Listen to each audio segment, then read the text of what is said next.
வணக்கம் பிள்ளைகளே. சென்ற வகுப்பிலே நாங்கள்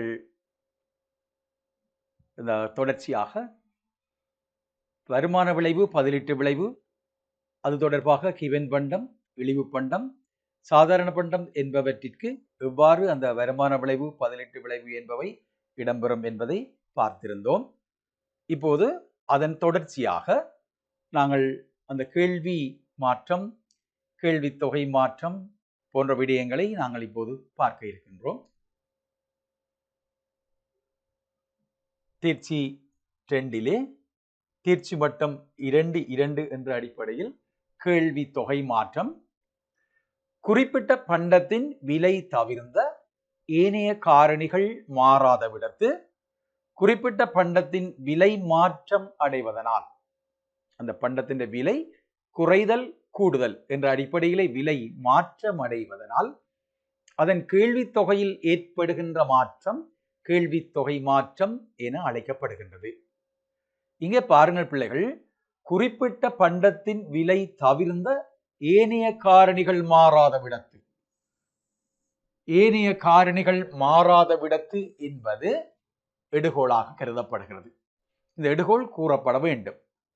அந்த பண்டத்தினுடைய விலை மாற்றமடைவதன் காரணமாக விலை மாற்றமடைவதனால் கேள்வி தொகையில் ஏற்படுகிற மாற்றம் கேள்வி தொகை மாற்றம் என அழைக்கப்படுகிறது.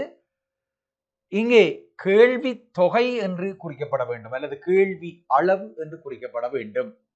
அவ்வாறு இல்லையேல் அது தவறான விடயமாக கருதப்படுகிறது. எனவே நாங்கள் கேள்வி தொகை மாற்றத்திற்கான வரைவிலக்கணத்தை குறிப்பிட்டிருக்கின்றோம். பாருங்கள், அதனை நாங்கள் வரைபட ரீதியாக காட்டலாம். வரைபடத்திலே 20 ரூபாவில் 200 அலகுகள் நுகரப்படுகின்ற நிலையினை நாங்கள் ஆரம்பமாக எடுத்துக்கொண்டால் பொருளின் விலை 30 ரூபாக மாற்றம் அடைகின்ற பொழுது கேள்வி தொகையானது வீழ்ச்சி அடைகின்றது. பொருளின் விலை 30 ரூபாவாக அதிகரிக்கின்ற போது கேள்வி தொகையானது 200 அலகுகளில் இருந்து 100 அலகுகளாக வீழ்ச்சி அடைகின்றது. அதே போல அந்த சி புள்ளியில் இருந்து டி புள்ளிக்கு கீழ் நோக்கி வழி அசைந்து பார்த்தால் விலை வீழ்ச்சி அடைகின்ற பொழுது 10 ரூபாவாக கேள்வி தொகை 200 இருந்து 300 அலகுகளாக அதிகரிக்கின்றது. எனவே வரைபடத்திலே நாங்கள் பார்த்த அந்த விடயத்தில் ஒரு குறிப்பிட்ட ஒரு புள்ளியில் இருந்து கேள்வி தொகை மாற்றம் காரணமாக கேள்வி புள்ளியானது கேள்வி கோட்டின் வழியே ஒரு புள்ளியில் இருந்து மேல் நோக்கி அல்லது கீழ் நோக்கி வழி அசைவதாக இருக்கும். புள்ளி வழி நகர்வதனை கேள்வி தொகை மாற்றம் குறித்து நிற்கின்றது. எனவே நாங்கள் வரைபட ரீதியாக சொல்லுகின்ற பொழுது இரண்டையும், ஒரு புள்ளியிலிருந்து மேல் நோக்கிய வழியசைவு, கீழ் நோக்கிய வழியசைவு, இரண்டும் சேர்ந்து கேள்வி தொகை மாற்றம் என அழைக்கப்படும். அடுத்ததை பாருங்கள். அந்த கேள்வி தொகை மாற்றத்தை நாங்கள் இரண்டாக பிரித்து பார்க்கலாம். அதிலே ஒன்று கேள்வி நீட்டம். கேள்வி தொகை மாற்றத்திலே இடம்பெறுகின்ற அடுத்த விடயம் அந்த பிரிவு கேள்வி நீட்டம். இங்கேயும் பாருங்கள், நாங்கள் கேள்வி நீட்டத்திற்கு வரைவிலக்கணம் குறிப்பிடுகின்ற பொழுது குறிப்பிட்ட பண்டத்தின் விலை தவிர்ந்த ஏனைய காரணிகள் மாறாதவை அந்த இடுகோள் கட்டாயம் குறிப்பிடப்பட வேண்டும். அவ்வாறு ஏனைய காரணிகள் மாறாத நிலையில் குறிப்பிட்ட பண்டத்தின் விலை குறைவதனால் அப்பொருளின் கேள்வி தொகை அதிகரிக்கும். அதேவேளை அதன் விளைவாக கேள்வி கோட்டின் மீது அமைந்துள்ள கேள்வி புள்ளியானது கோட்டின் வழியே கீழ் நோக்கி நகரும். கேள்வி புள்ளியானது கீழ் நோக்கி நகருகின்ற பொழுது அது கேள்வி நீட்டம் எனப்படுகிறது. இப்ப பாருங்கள் பிள்ளைகள், ஏனையவை மாறவில்லை, பண்டத்தின் விலை குறைகிறது, அதனால் கேள்வி தொகை அதிகரிக்கிறது. அந்த கேள்வி தொகை அதிகரிக்கிற நிலைமையினை நாங்கள் வரைவிலே பார்த்தால் கேள்வி கோட்டின் ஒரு புள்ளி கீழ் நோக்கி வழி அசைதல், கீழ் நோக்கி நகருதலாக இருக்கும். இதுதான் கேள்வி நீட்டம். பாருங்கள் பிள்ளைகள், ஏ என்ற புள்ளியில் இருந்து B என்ற புள்ளிக்கு கீழ் நோக்கி வழி அசைகின்றது. ஆக விலை 20 ரூபாவில் இருந்து 10 ரூபாவாக வீழ்ச்சி அடைகின்ற பொழுது கேள்வி தொகையானது 100 அலகுகளில் இருந்து 300 அலகுகளாக அதிகரிக்கின்றது.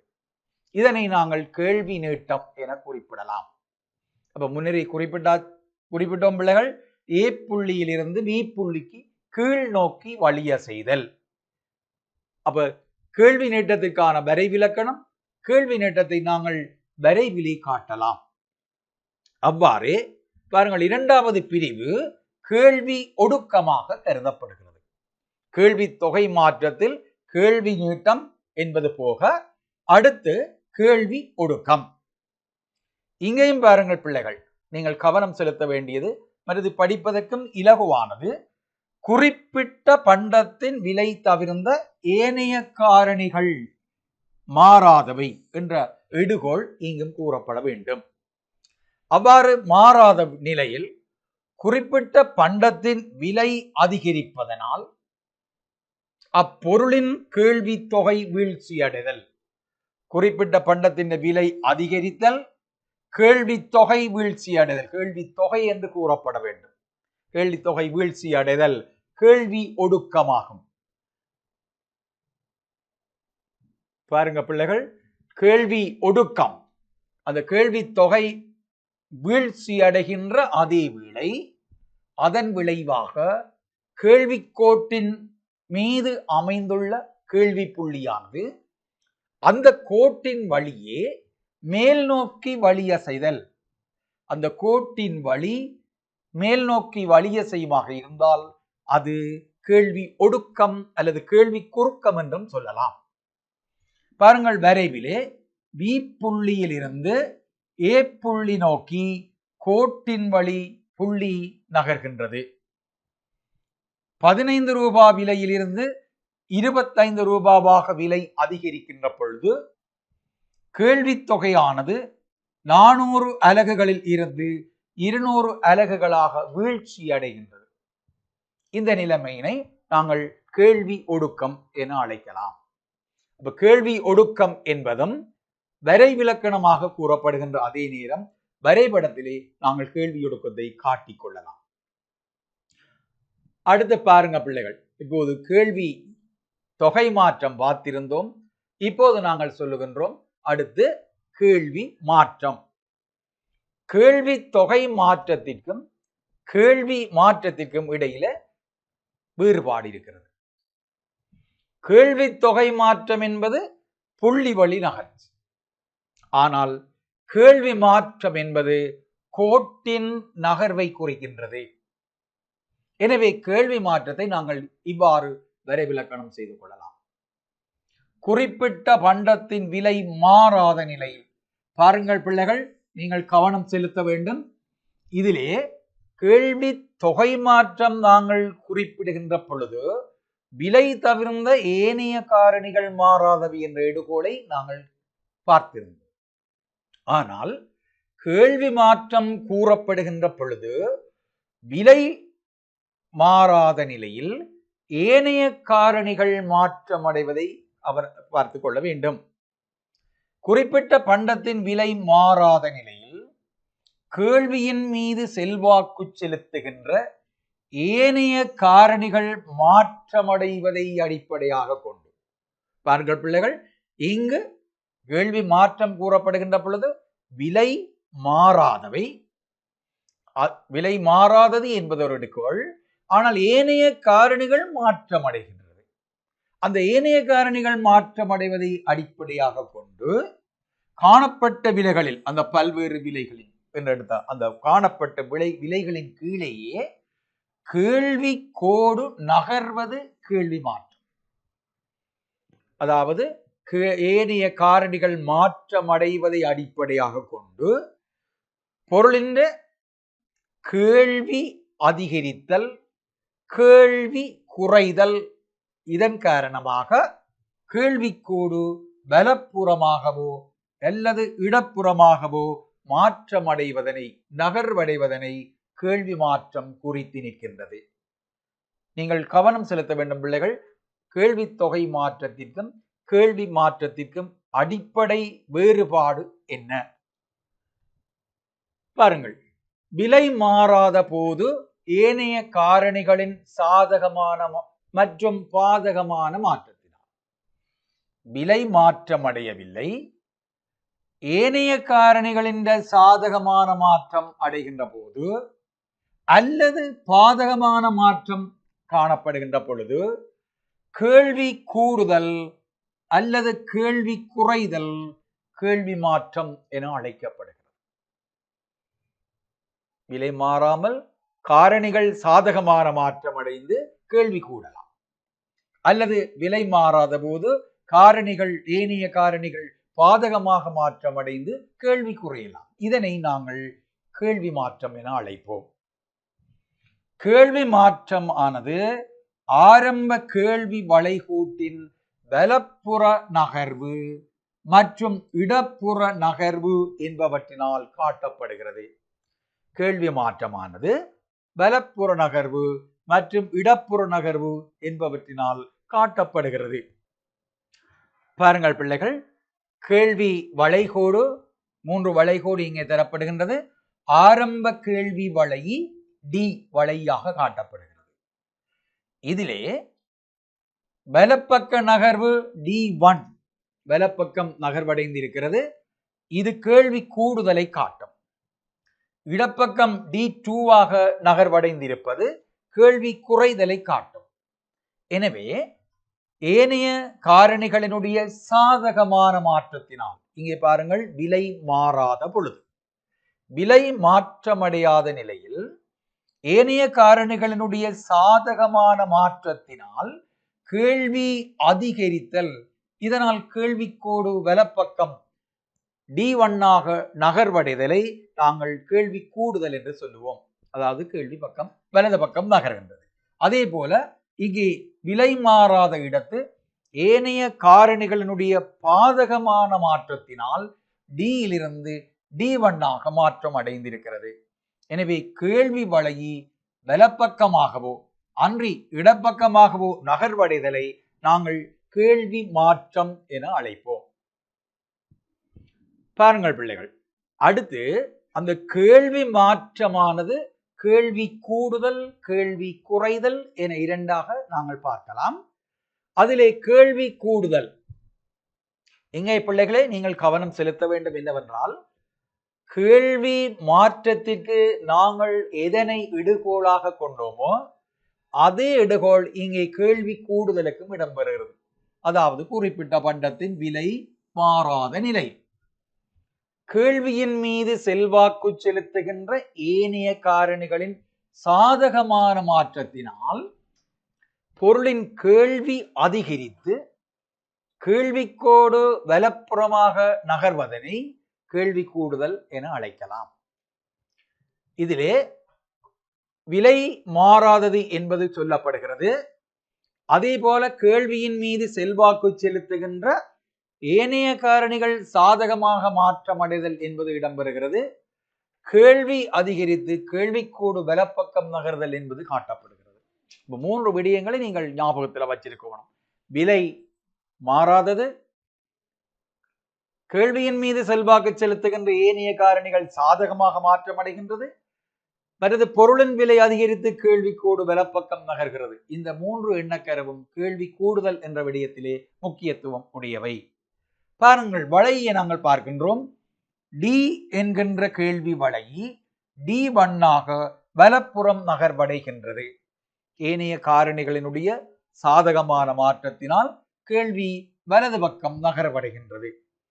உதாரணமாக பாருங்கள் பிள்ளைகள், நுகர்வோருடைய வருமானம் அதிகரிக்கின்றது. நுகர்வோருடைய வருமானம் அதிகரிக்கின்றது என எடுத்துக்கொண்டால் அது ஒரு சாதகமான காரணி. நுகர்வோர் வருமானம் அதிகரித்தல் கேள்வியின் மீது செல்வாக்கு செலுத்துகின்ற காரணிகளிலே ஒரு சாதகமான காரணி, சாதகமாக மாற்றம் அடைகின்றது. சாதகமாக மாற்றம் அடைகின்ற பொழுது கேள்வி அதிகரிக்கும், கேள்விக்கோடு வலது பக்கம் நகர்கின்றது. இது கேள்வி கூடுதல் என அழைக்கப்படுகிறது. அடுத்து பாருங்கள் பிள்ளைகள், இந்த கேள்வி கோடு வலது பக்கம் நகர்வடைவதற்குரிய காரணி, கேள்வி வளையி வலப்புறமாக நகர்வதற்குரிய காரணங்கள் அல்லது காரணிகள் என்று பார்க்கின்றோம்.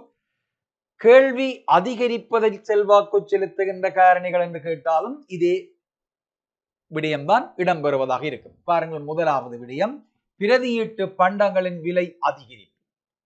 பதிலீட்டு பண்டங்களின் விலை அதிகரித்தல் ஒன்று. 2 இணைப்பு பண்டங்களின் விலைகள் குறைதல். 3 நுகர்வோன் வருமானம் அதிகரித்தல் சாதகமான காரணி. நுகர்வோன் சுவை சாதகமாக அமைதல். எதிர்காலத்தில் விலை அதிகரிக்கும் என எதிர்பார்க்கிறார்கள் நுகர்வோர். எதிர்காலத்தில் விலை அதிகரிக்கும், ஆகவே இப்போ விலை குறைந்த நிலையில் கேள்வியை அதிகரித்துக் கொள்வார்கள். இன்னொன்று, கொள்வனவாளர்களின் எண்ணிக்கை அதிகரித்து காணப்படுதல். கொள்வனவாளர்களின் எண்ணிக்கை அதிகரித்திருக்கின்ற போதும் கேள்வி வளையி வலப்புறமாக நகர்வடையும். கேள்வி அதிகரித்து கேள்வி வளையி வலப்புறமாக நகர்வடைகின்றது. பாருங்கள் பிள்ளைகள், இப்போது கேள்வி அதிகரித்தல் தொடர்பாக பார்த்திருந்தோம். அடுத்து அந்த கேள்வி மாற்றத்தின் இன்னொரு வகை கேள்வி குறைதல். இங்கேயும் பாருங்கள் பிள்ளைகள், குறிப்பிட்ட பொருளின் விலை மாறாதது என்பது இடுகோளாக கொள்ளப்படுகிறது. குறிப்பிட்ட பொருளின் விலை மாறாதது. இரண்டாவது விஷயத்தை பாருங்கள் பிள்ளைகள், கேள்வியின் மீது செல்வாக்கு செலுத்துகின்ற ஏனைய காரணிகளினுடைய பாதகமான மாற்றம், அதை நீங்கள் குறிப்பிட வேண்டும். இன்னொரு என்ன கரு இருக்கிறது பாருங்கள், கேள்வி குறைவடைந்து கேள்விக்கோடு இடதுபுறம் நகர்வடைதல் என்ற எண்ணக்கரு. இந்த மூன்றையும் உள்ளடக்கிய வரைவிலக்கணம் தான் கேள்வி குறைதலுக்கான வரைவிலக்கணம். பாருங்கள் பிள்ளைகள், குறிப்பிட்ட பொருளின் விலை மாறாதிருக்க கேள்வியின் மீது செல்வாக்கு செலுத்துகின்ற ஏனைய காரணிகளின் பாதகமான மாற்றத்தினால் காணப்பட்ட விலைகளின் கீழேயே கேள்வி குறைவடைந்து கேள்விக்கோடு இடதுபுறம் நகர்வடைதல் கேள்வி குறைதல் என அழைக்கப்படும். கேள்விக்கோடு இடதுபுறம் நகர்வடைதலனை நாங்கள் கேள்வி குறைதல் என காட்டுவோம். ஆரம்ப கேள்விக்கோடு டி ஆக இருக்கிறது. விலை மாறாத நிலையில் ஏனைய காரணிகளினுடைய பாதகமான மாற்றத்தினால் கேள்விக்கோடு D1 ஆக இடதுபுறம் நகர்வடைந்திருக்கின்றது. பாருங்கள், இப்போது அந்த கேள்விக்கோடு இடதுபுறம் நகர்வடைவதற்குரிய காரணங்களை பார்க்கலாம். அல்லது கேள்வி குறைதலுக்கான காரணங்கள் என்று கேட்டாலும் இதே விடயங்கள் தான் இடம்பெறுவதாக இருக்கின்றது. கேள்வி அதிகரித்தலுக்குரிய காரணங்கள் எவையோ அக்காரணங்களின் எதிர் விடயங்கள் கேள்வி குறைதலுக்குரிய காரணங்களாக இருக்கின்றது. பாருங்கள், ஒன்று பிரதியீட்டு பண்டங்களின் விலை குறைதல், இணைப்பு பண்டங்களின் விலை அதிகரித்தல், நுகர்வோன் வருமானம் குறைவடைதல், இதெல்லாம் பாதகமான காரணிகள். நுகர்வோன் சுவை பாதகமாக அமைதல், எதிர்காலத்தில் விலை குறையும் என எதிர்பார்த்தல், கொள்வனவாளர்களின் எண்ணிக்கை குறைதல். பாருங்கள், கொள்வனவாளர்களின் எண்ணிக்கை குறைந்தால் கேள்வி குறையும். அந்த அடிப்படையிலே கேள்வி வளையி இடதுபுறம் நகர்வதற்குரிய காரணங்களை நாங்கள் பார்த்திருக்கின்றோம். கேள்வி கூடுதல், கேள்வி குறைதல் போன்ற விடயங்களுக்கு நாங்கள் பார்த்திருக்கின்றோம். அந்த அடிப்படையிலே இனி நாங்கள் பார்க்கப்பட வேண்டிய விடயம், இங்கே கேள்வியின் வடிவங்களை நாங்கள் பார்க்கின்ற பொழுது, ஒன்று விலை கேள்வி என்ற ஒரு வடிவத்தை நாங்கள் இங்கே போட்டிருக்கின்றோம். விலை கேள்வி என்பது குறிப்பிட்ட பொருளின் விலைக்கும் அதே பொருளினுடைய கேள்வி தொகைக்கும் இடையில தொடர்பு காட்டியிருந்தால் அது விலை கேள்வி எனப்படும். குறிப்பிட்ட காலப்பகுதியில் பொருளின் விலை தவிர்ந்த ஏனைய காரணிகள் மாறாதவை என்பது இடுகோளாக கொள்ளப்படும். எனவே அந்த இடுகோளின் அடிப்படையில் மாறாத நிலையில் பொருளின் விலைக்கும் அதன் கேள்வி தொகைக்கும் இடையிலான தொடர்பினை விளக்குகின்ற கேள்வி விலை கேள்வி என அழைக்கப்படுகிறது. அப்போ நாங்கள் இந்த கேள்விக்கோட்டிலே காட்டுகின்றோம் பொருளின் விலை, அதே போல அதே பொருளினுடைய கேள்வி தொகையாக இருக்கும். பொருளின் விலை கேள்வி தொகை ஒரே பொருளின் விலைக்கும் தொகைக்கும் இடையில தொடர்பை நாங்கள் காட்டுவோமாக இருந்தால் அது விலை கேள்வி என அழைக்கப்படுகிறது. இரண்டாவது வடிவத்தை பாருங்கள், வருமான கேள்வி.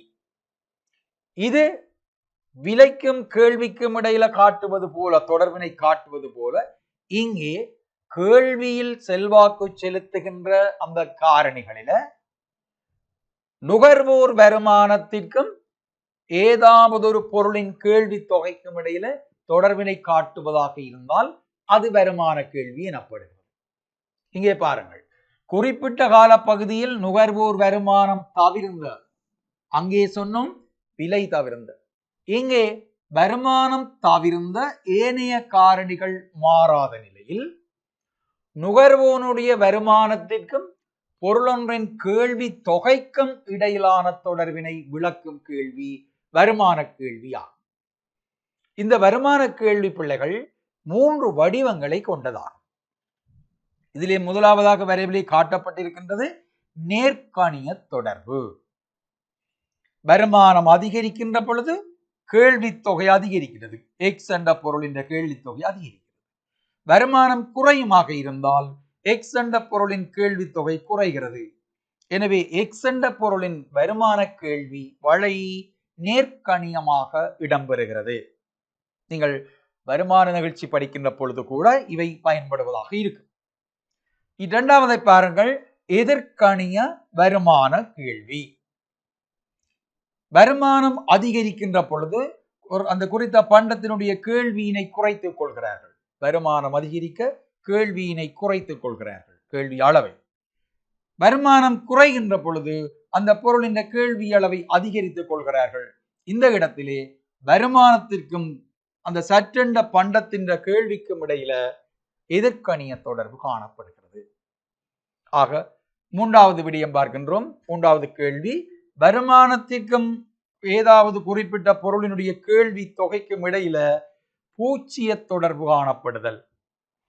இங்க வருமானம் அதிகரித்த பொழுதும் அதனுடைய கேள்வி தொகை மாறாதிருக்கிறது. வருமானம் குறைகின்ற பொழுதும் கேள்வி தொகை மாறாதிருக்கின்றது. உதாரணமாக பாருங்கள் பிள்ளைகள், இதிலே நாங்கள் மருந்து பொருட்களை நாங்கள் எடுத்துக்கொள்ளலாம். அது அத்தியாவசிய பண்டமாக இருக்கும், மிக அத்தியாவசியம்.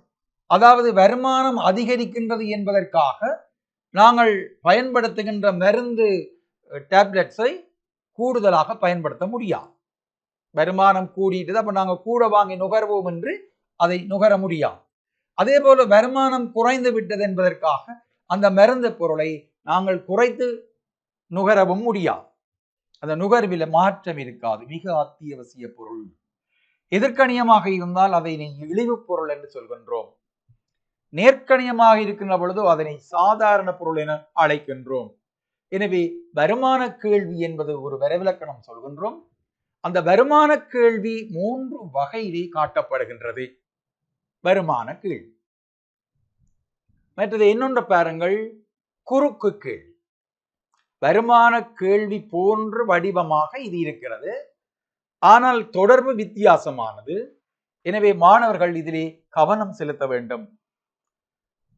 குறுக்கு கேள்வி என்பது பாருங்கள், இது குறிப்பிட்ட பொருளுக்கும் தொடர்புடைய பண்டத்தின் விலைகளுக்கும் இடையிலான தொடர்பை அது காட்டப் போகின்றது.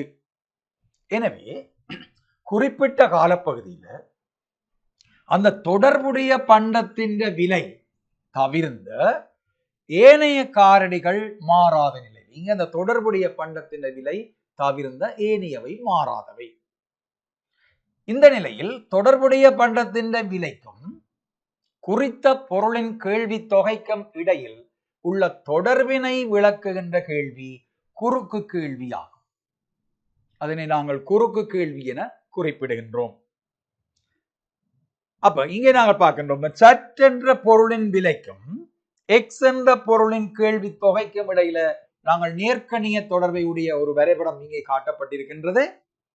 இங்கே சற்றின் என்ற பொருளின் விலை அதிகரிக்கின்ற பொழுது அந்த எக்ஸ் என்ற கேள்வி தொகை அதிகரிக்கின்றது. பாருங்கள், இங்கே சற்றென்ற பொருள் எக்ஸ் என்ற பொருள் இரண்டும் ஒன்றிற்கு ஒன்று பதிலீட்டு பொருட்களாக இருக்கின்ற வேளையிலே சற்றென்ற பொருளின் விலை அதிகரிக்கின்ற போது சற்றென்ற பொருளின் பயனை பெறுவதற்காக எக்ஸ் என்ற பொருளினை நுகர்கின்றார்கள். அதாவது சற்றின் பயனை எக்ஸில பெறலாம் என்றால் இரண்டும் பதிலீட்டு பண்டங்கள். எனவே சற்றின் விலை அதிகரிக்க எக்ஸின் கேள்வி தொகை அதிகரிக்கின்றது. அப்ப இங்கே நாங்கள் பார்க்கலாம், பதிலீட்டு பண்டம் ஒன்றின் விலை அதிகரிக்கின்ற பொழுது அதன் பயனை பெற மற்றைய பண்டத்தை நுகர்வர் அதிகரிக்கின்றது. நேர்கணிய தொடர்பு பதிலீட்டு கேள்விக்குரியதாக இருக்கும். அடுத்து இணைப்பு கேள்வியை பாருங்கள். இங்கே எல் என்ற பொருளின் விலை உயர்கின்ற பொழுது, எல் என்ற பொருளின் விலை அதிகரிக்கின்ற பொழுது அதனுடைய கேள்வி தொகை குறைகின்றது. இதுல நாங்கள் விலை அதிகரிக்கிறதை நாங்கள் இங்கே காட்டலாம். இங்கே விலை 20 ரூபாவாக இங்கே வருகின்றது, இதிலே 10 ரூபாவாக இருக்கின்றது. அதிலிருந்து அதிகரிக்கின்ற பொழுது கேள்வி தொகை குறைகின்றது. அதாவது இங்கே நாங்கள் உதாரணமாக பார்க்கலாம், டயரின் விலை அதிகரிக்குமாயின் டியூப்பின் கேள்வி குறையும், கேள்வி தொகை குறைகின்றது. டயரின் விலை அதிகரிக்க டயரோடு இணைத்து பயன்படுத்தக்கூடிய டியூப்பின் கேள்வி வீழ்ச்சி. எனவே எதிர்கணிய தொடர்பு, எதிர்கணிய கேள்வியை காட்டும் இணைப்பு கேள்வி, குறுக்கு கேள்வி. என்னொன்றை பாருங்கள், இங்கே டி என்ற பொருளின் விலை அதிகரிக்கின்ற பொழுது டி என்ற எக்ஸ் என்ற பொருளின் கேள்வி தொகையில் எதுவித மாற்றமும் இல்லை.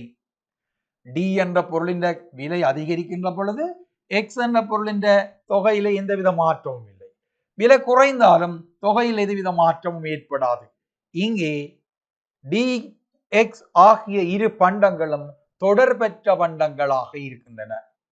எக்ஸின் விலை மாற்றம் அடைகின்ற பொழுது தொடர்பில்லாத இன்னும் ஒரு பொருளின் தொகை மாற்றமடைவதில்லை. எனவே அந்த குறுக்கு கேள்வி வளை நிலைக்குத்தச்சுக்கு சமாந்தரமாக இருக்கின்றது.